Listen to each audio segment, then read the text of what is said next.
नमो नमः।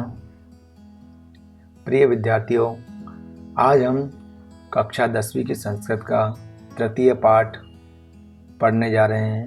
पाठ का नाम है महर्षि दयानंद। तो जैसा कि नाम से हमें पता चल रहा है, महर्षि दयानंद के जीवन चरित्र पर आधारित यह पाठ है। इसको हम पढ़ेंगे। भारतीय संस्कृति ही संसारस्य पुरातन संस्कृतिषु प्रधानतमा वर्तते। भारतीय संस्कृति जो है वह संसार के पुरातन संस्कृतिषु, पुरानी संस्कृतियाँ, जितनी भी पुरानी संस्कृतियाँ हैं उनमें प्रधानतमा वर्तते, प्रधानतम में प्रमुख हैं। समय समय अनेके महापुरुषा भारतीय अवतीर्य एताम अस्मद्देशीयां संस्कृतिषु श्रेष्ठताया चरम सीमां नीतवन्तः। समय समय पर अनेके महापुरुषा, अनेक महापुरुषों ने भारतीय अवतीर्य भारत में अवतार लेकर एताम अस्मद्देशीयां संस्कृति श्रेष्ठताया, हमारे अस्मद्देशीय ने हमारे देश की संस्कृति मैंने संस्कृति की श्रेष्ठताया श्रेष्ठता को चरम सीमा पर नीतवंत ने ले गए।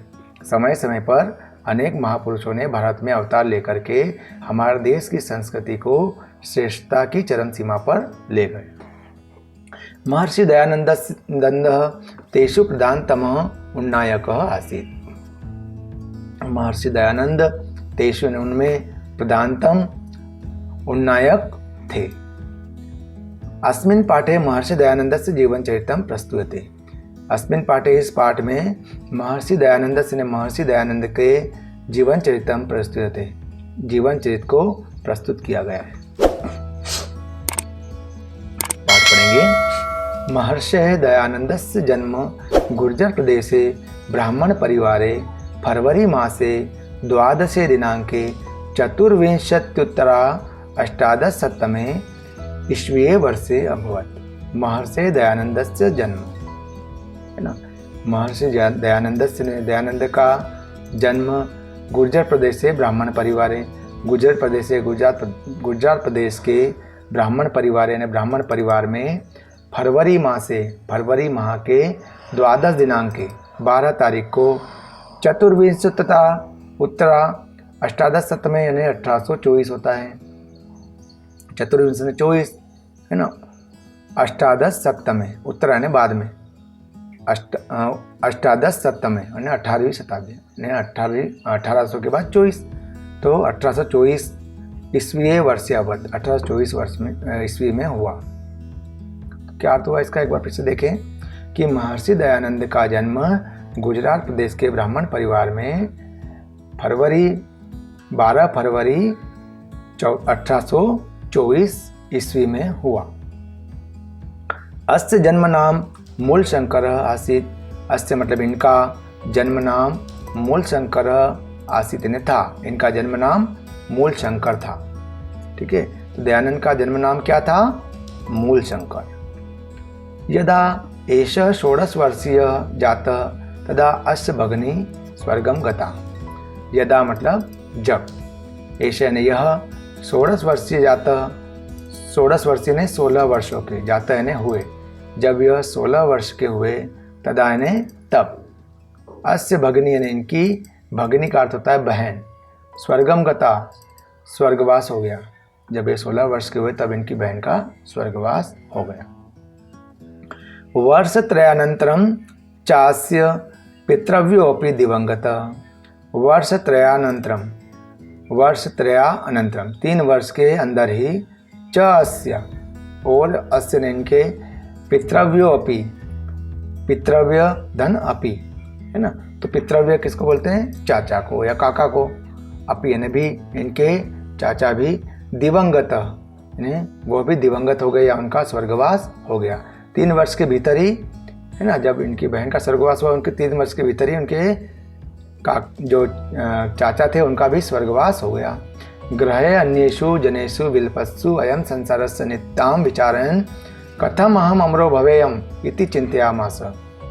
गृहे यानी घर में, अन्येषु जनेषु अन्य लोगों के, विलपस्सु ने विलाप करते हुए देखकर, अयम संसारस्य अनित्या विचारयन इस संसार की अनित्यता के बारे में विचार करके कथम अहम, कथम यानी कैसे, कथम अहम में दो शब्द है, कथम अहम में कथम धन अहम, कथम मतलब कैसे, अहम यानी मैं, अमरो भवेयम अमर हूँ या अमर बनूँ, इति चिंत्यामास ऐसा वो सोचने लगे।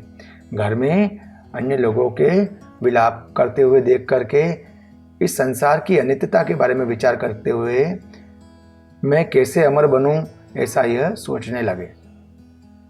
एकस्मिन् दिने मूलशंकरः सहसैव गृहं स्वगृहम् अत्यजत्। एकस्मिन् दिने एक दिन मूलशंकर ने सहसे ने अचानक, एव नहीं अचानक ही, सहसाधनेव अचानक ही, स्वगृहम् अत्यजत् स्व ने अपने ग्रह में घर को, अत्यजत मतलब त्याग दिया है, छोड़ दिया, अचानक अपने घर को त्याग दिया। ततो असो देशाद देशांतरम विचरन व्याकरण वेदांतादि अन्य शास्त्राणि विशेषतः योग पद्धतिं च अशिक्षत। ततो असो है ना, तब उन्होंने देश देशांतरम एक देश से दूसरे देश में विचरण ने घूमते हुए व्याकरण वेदांत आदि अनेक शास्त्राणी, व्याकरण वेदांत आदि अनेक शास्त्रों की विशेषता यानी विशेषकर योग पद्धति च अशिक्षत, विशेषकर योग पद्धति को यानी योग की प्रक्रिया को अशिक्षत मतलब सीखा। विचरण काले अयम नर्मदा तीरे स्वामी संपूर्णानंद सरस्वती सकाशात संन्यासम ग्रहणात्। विचरण काले यानी घूमते समय, काले यानी समय, अयम यानी इन्होंने, घूमते समय इन्होंने नर्मदा तीरे, नर्मदा के किनारे, स्वामी पूर्णानंद सरस्वती सकाशात, स्वामी पूर्णानंद सरस्वती के पास से संन्यास ग्रहणात् यानी संन्यास ग्रहण किया। स्वामी पूर्णानंद सरस्वती से संन्यास ग्रहण किया, संन्यास की दीक्षा ली इन्होंने, किनसे? स्वामी पूर्णानंद सरस्वती से। तदा एष दयानंद सरस्वती नामना प्रसिद्ध जात। तदा यानी तब, एष यानी यह, तब से यह दयानंद सरस्वती थी है ना, दयानंद सरस्वती के नामना प्रसिद्ध जाता के नाम से प्रसिद्ध हुए है ना। दयानंद सरस्वती के नाम से कब प्रसिद्ध हुए? जब उन्होंने स्वामी पूर्णानंद सरस्वती से संन्यास ग्रहण किया। उसके बाद अनंतरम मथुरां गत्वा प्रज्ञाचक्षु सह स्वामिनः विरजानंदात् बहुविधानि शास्त्राणि अशिक्षत। अनंतरम ने इसके पश्चात, इसके बाद मथुरां गत्वा यानी मथुरा जाकर, प्रज्ञाचक्षुष यानी प्रज्ञा का मतलब था ज्ञान, चक्षु ने नेत्र, ज्ञान नेत्र वाले, स्वामिनः स्वामी विरजानंदात् स्वामी विरजानंद से बहुविधानि शास्त्राणि अशिक्षत, बहुत प्रकार के शास्त्रों को अशिक्षित ने सीखा। इसके बाद मथुरा जाकर के ज्ञान नेत्र वाले स्वामी विरजानंद से इन्होंने बहुत अनेक अनेक प्रकार के शास्त्रों को की शिक्षा ली। विद्या समाप्तो गुरुरस्तम आदेशत। विद्या की समाप्ति हो जाने पर, विद्या समाप्त हो जाने पर गुरु ने उन्हें आदेश दिया, क्या? कि वत्स देशो अयम अस्माकम अविद्यांधकारे पतितो वर्तते तद्गच्छ अविद्या अंधकारम अपने। देशो अयम अस्माकम, ये जो हमारा देश है, अस्माकम यानी हमारा देश, ये जो हमारा देश है वो अविद्या अंधकारे, यहाँ पर अविद्या है, यहाँ पर अविद्या ये संधि है यहाँ पर है ना, तो अविद्या बन जाएगा, अस्माकम धन अविद्या, अविद्या अंधकारे, अविद्या के अंधकार में, पतितो ने गिरा हुआ, वर्तते नहीं, ये हमारा देश अविद्या के अंधकार में गिरा हुआ है। तद मतलब तब, तो गच्छ ने जाओ, अविद्या अंधकारम अपने, तो अविद्या के अंधकार को अपने यानी दूर करो, हटाओ। आर्ष शास्त्राणि उद्धर वैदिक ज्योतिष च पुनः प्रकाशय। आर्ष शास्त्राणि, आर्ष शास्त्र का मतलब होता है ऋषियों द्वारा जो शास्त्र बनाए गए हैं, वो रचित शास्त्र है, उनसे उद्धर यानी निकली हुई वैदिक ज्योति जो हैं उन्हें पुनः प्रकाश है, उन्हें पुनः प्रकाशित करो है ना। ऋषियों द्वारा जो शास्त्र बनाया हो उससे निकली हुई वैदिक ज्योति को पुनः प्रकाशित करो। दयानंदोपि गुरुराज्ञां शिरसि कृत्वा पादौ प्रणम्यम आशीषं च गृहीत्वा एतद्देशवासिनः मानवान् अविद्या अंधकारात् उद्धर्तुं कार्यक्षेत्रं समागता। दयानंदो अपि, दयानंद भी, अपि यानी भी, दयानंद भी गुरुराज्ञां, गुरु की आज्ञा को शिरसि कृत्वा, शिरोधार्य करके, पादौ प्रणम्य, उनके चरणों में प्रणाम करके, आशीषम च गृहीत्वा च, और आशीष ग्रहण करके, आशीष लेकर के, आशीर्वाद लेकर, एतद् देशवासिन, इस देशवासी मानवान ने, लोगों को, अविद्या अंधकारात, अविद्या के अंधकार से, उद्धर्तु, मैंने उद्धार करने के लिए, निकालने के लिए, के कार्यक्षेत्र में समागत ने आ गए या लग गए।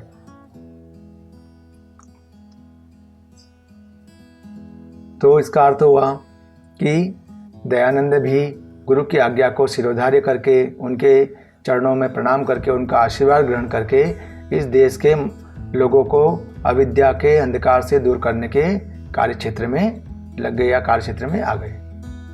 गुरु आज्ञां पालयन् देश समाजयो उन्नत्ये निरंतरम भारतीय संस्कृति प्रचारम अकरोत्। गुरु आज्ञां पालयन्, गुरु की आज्ञा को पालन करते हुए, देश समाजयों ने, देश और समाज की उन्नति, मैंने उन्नति के, निरंतरम उन्नति के लिए, निरंतरम भारतीय संस्कृति में प्रचारम अकरोत्, निरंतर लगातार भारतीय संस्कृति का प्रचार भी किया।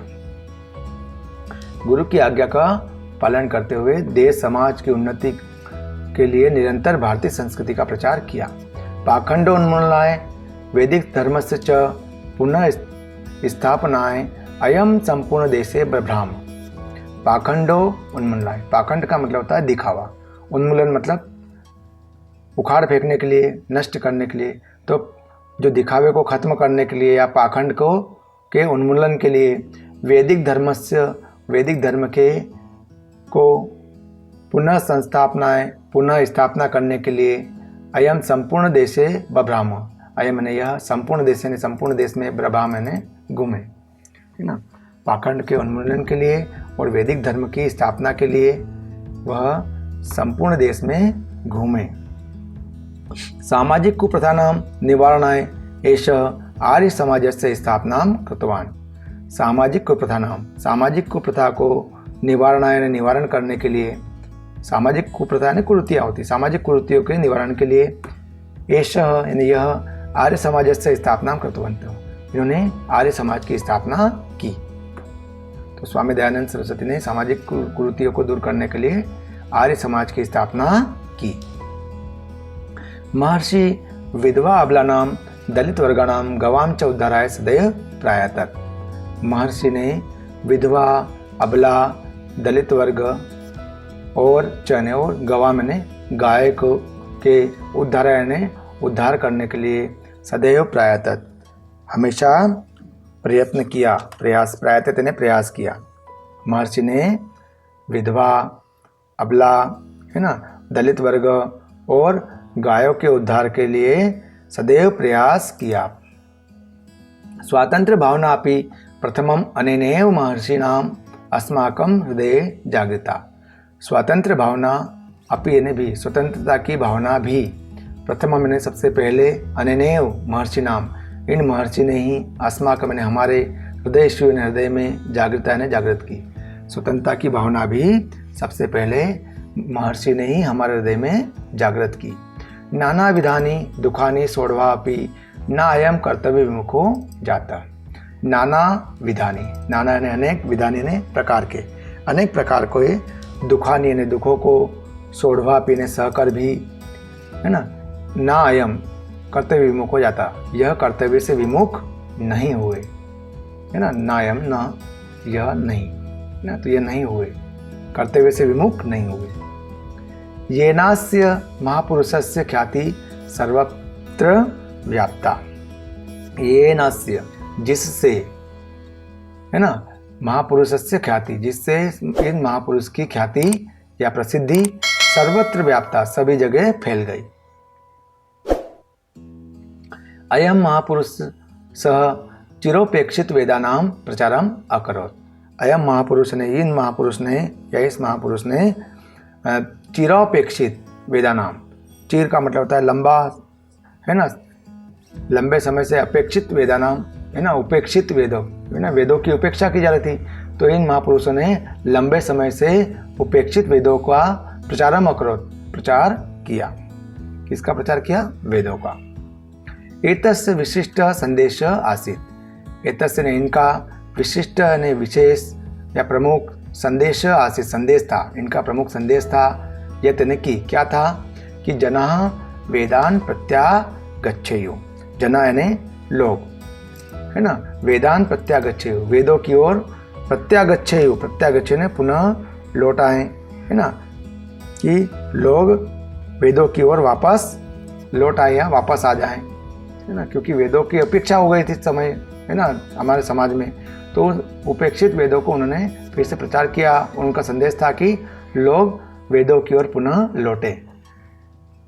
ऋग्वेद आदि भाष्य भूमिका, सत्यार्थ प्रकाश, संस्कार विधि प्रभृति ग्रंथा एतेन विरचिता। ऋग्वेद आदि भाष्य भूमिका, है ना, सत्यार्थ प्रकाश, संस्कार विधि, है ना, प्रभृति, है ना, प्रभृति का मतलब होता है आदि ग्रंथा, आदि ग्रंथों, एतेन विरचिता, इन्होंने ही रचना की। इनकी किन किन की ग्रंथों की रचना की? ऋग्वेदादि भाष्य भूमिका और सत्यार्थ प्रकाश और संस्कार विधि, है ना, आदि अनेक ग्रंथों की इन्होंने रचना की।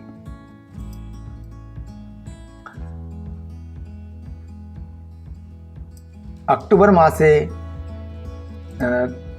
30 दिनांके त्रयशीत्युत्तराष्टादशशततमे ईस्वीये वर्षे एषः भौतिक शरीरं विहाय यश शरीरेणाम अमरो अभवत्, है ना। तो अक्टूबर मास के 30 दिनांक के, है ना, 30 मतलब 30 दिनांक ने दिनांक को, त्रयशीत्तरा अष्टादशशततमे, है ना, त्रयशीत ने 83, अष्टादशशततमे ने 18वीं, तो 18 से उत्तर है ना, बाद में 83, फिर क्या अर्थ हुआ इसका? 1883। तो इसका अर्थ ये हुआ कि 30 अक्टूबर 1883 ईस्वी में एषः भौतिक शरीर है, यह भौतिक शरीर को विहाय यानी छोड़कर, यह इस भौतिक शरीर को त्याग करके यश शरीरेण, यश रूपी शरीर से अमरो अभवत, अमर हो गए, है ना। तो यह महापुरुष अक्टूबर माह के यानी 13 अक्टूबर 1883 ईस्वी में भौतिक शरीर को छोड़ करके यश रूपी शरीर से अमर हो गए, यानी हमेशा के लिए अमर हो गए, इनका स्वर्गवास हो गया। महर्षि दयानंद सत्यस्य, धैर्यस्य, ब्रह्मचर्यस्य च मूर्तिरासीत्। महर्षि दयानंद जो थे वो सत्य, धैर्य और ब्रह्मचर्य की मूर्ति थे, है ना, या प्रतीक थे, मूर्ति को प्रतीक भी कह सकते हैं। तो महर्षि दयानंद सत्य, धैर्य और ब्रह्मचर्य के प्रतीक थे। एतस्य चरितम सदैव भारतीयानां कृते अनुकरणीयम अस्ति। एतस्य चरितम, इनका चरित्र जो है वो सदैव हमेशा भारतीयानां कृते, भारतीयों के लिए, कृते यानी के लिए, अनुकरणीयम अस्ति, 2 शब्द है इसमें, अनुकरणीय है। एतादृशा महात्मानः सर्वदा वंद्या अविस्मरणीयश्च भवति। एतादृशा महात्मानः, इस प्रकार के जो महापुरुष है या महात्मा है ना, वह सर्वदा यानी हमेशा, वंद्या यानी वंदनीय, और अविस्मरणीय, जिनको कभी भुलाया नहीं जा सकता है, वो ऐसे होते हैं। ठीक है, तो ऐसे महात्मा हमेशा वंदनीय और अविस्मरणीय होते हैं। ठीक है, तो ये पाठ अपना पूर्ण हुआ। आशा करता हूँ कि आपको अच्छा लगा होगा। धन्यवाद। प्रश्नोत्तर के लिए नीचे डिस्क्रिप्शन में लिंक दी गई है, उसमें आप प्रश्नोत्तर का सॉल्यूशन देख सकते हैं। Thank you.